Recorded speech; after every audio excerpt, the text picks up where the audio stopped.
Hello, welcome to this lecture. So, in this lecture, we will study the bending stresses, and this is the content that we are going to discuss in this lecture. So, now talking about the bending stresses. Well, in the last lecture, we have discussed of a, how an external force acting on the beam creates the internal actions in the form of normal stresses.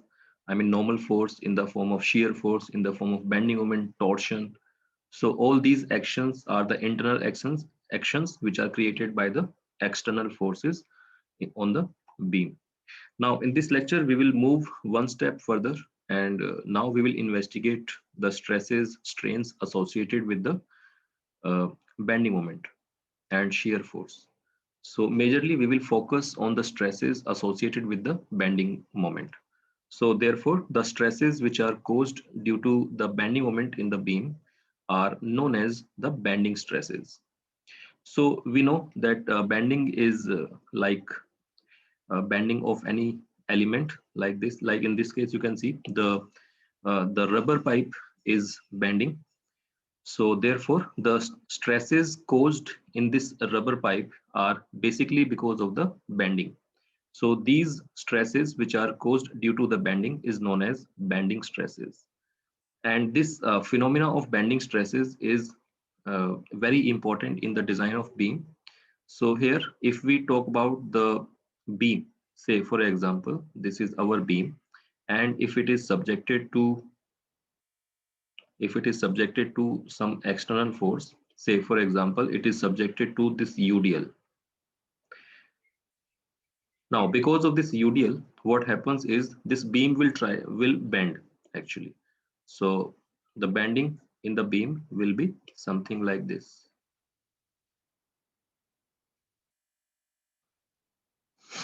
Now, because of this bending, what is actually happening in this beam that we have to investigate. Now, in this case, you can see the upper layer of the beam, which is this one. The upper layer of beam is trying to compress. The upper layer of the beam is trying to compress in this bending scenario, and the lower layer, which is this one, the lower layer of the beam is trying to stretch. The lower layer of the beam is trying to stretch. So in this process of bending, some part of beam is under the compression and some part of beam is under the tension or stretching. So we know that upper layer of the beam is under compression and lower layer is under tension.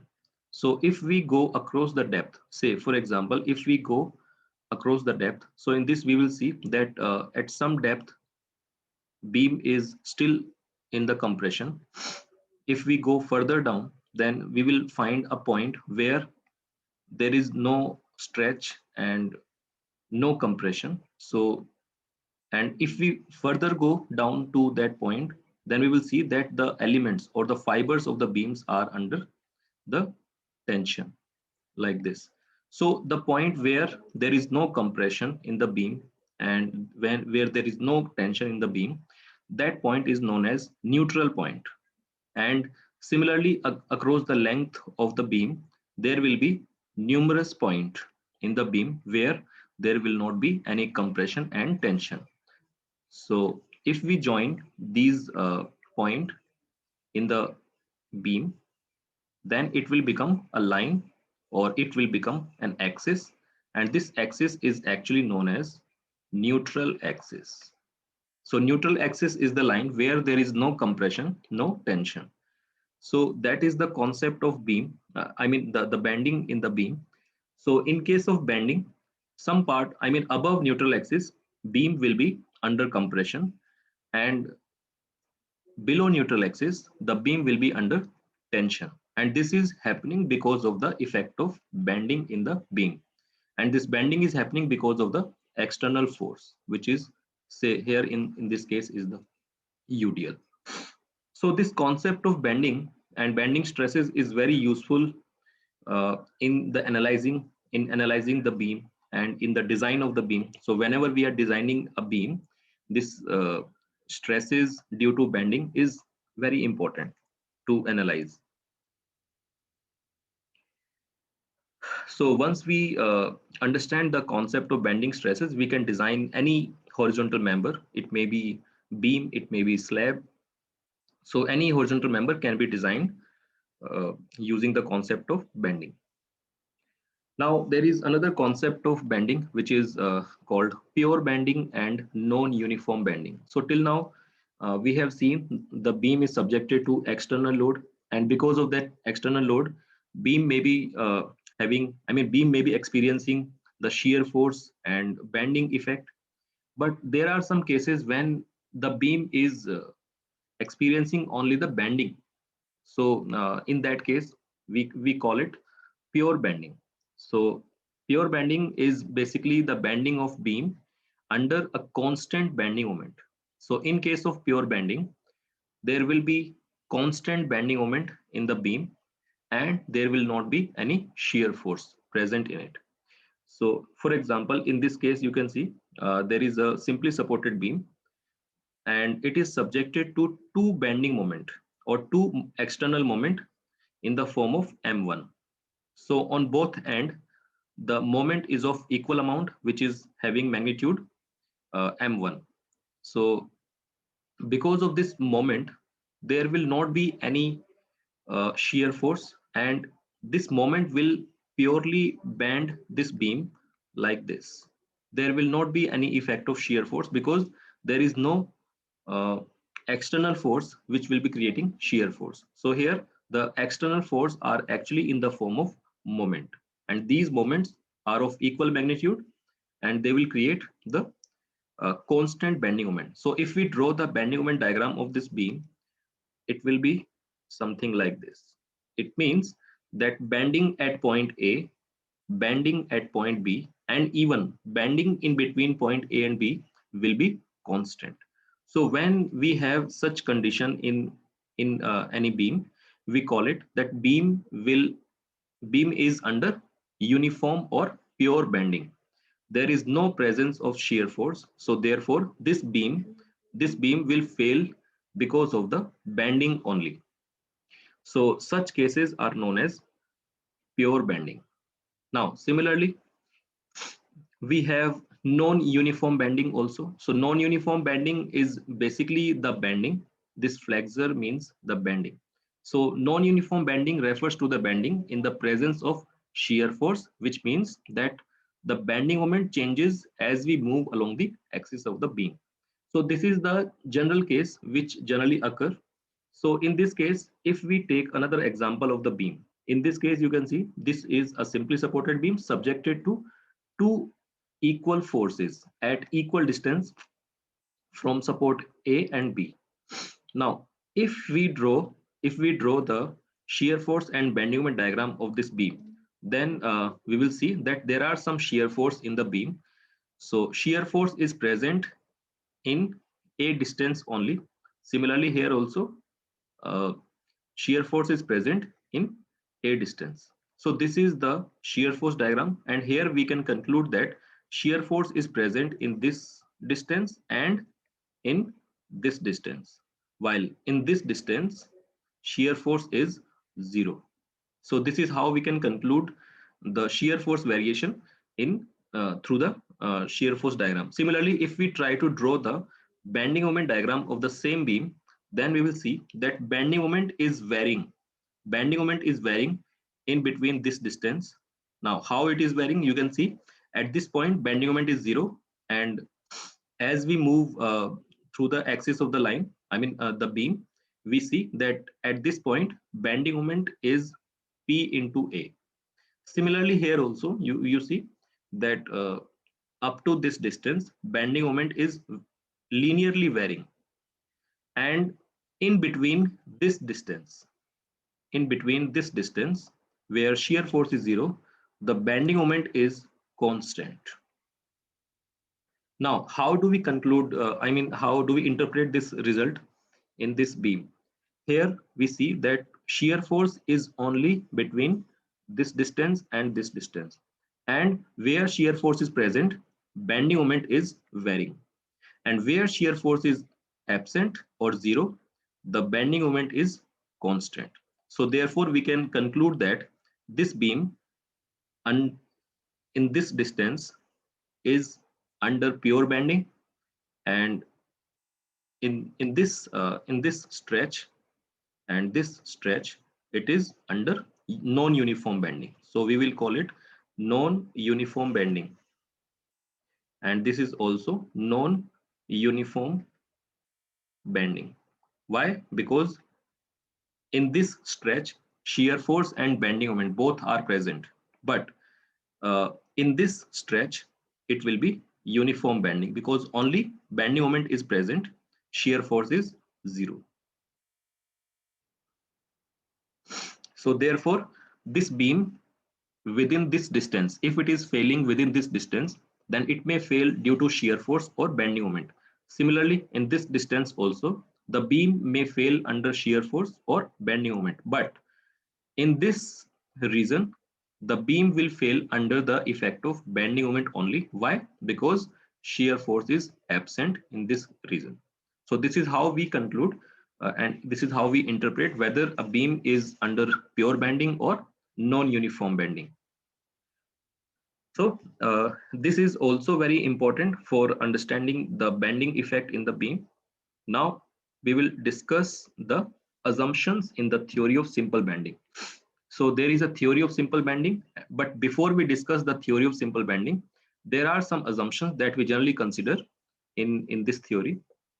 So what are those assumptions that we will see? Now, first assumption is the beam has a constant cross-sectional area with an axis of symmetry.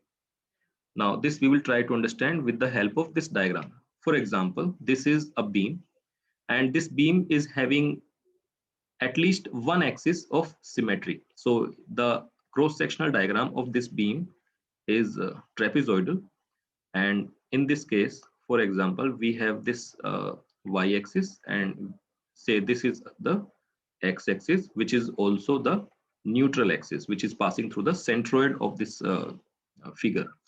So here you see this y-axis is actually the axis of symmetry.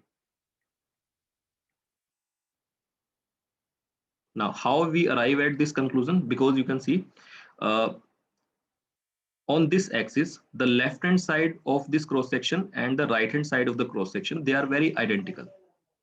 Now, similarly, if we consider the x axis, the area of this cross section above x axis and below x axis, they are not identical. They are different. So therefore, x axis is not the axis of symmetry, but y axis is the axis of symmetry because the area on the left and area on the right is identical, is same. So therefore, sometimes we call the plane along this axis as plane of symmetry, and all the loads will be applied along this plane of symmetry. So these are the assumptions that we generally made in our case. Now this is actually trapezoidal beam.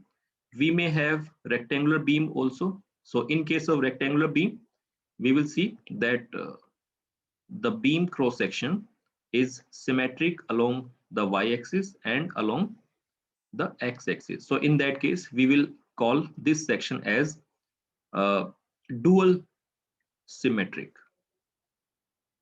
because it is symmetric about both the axes. So the condition here is that our beam cross section should be symmetric at least about one of the axes. So here in this figure, the beam is, beam cross section is symmetric about the y-axis. So this is how we interpret this assumption.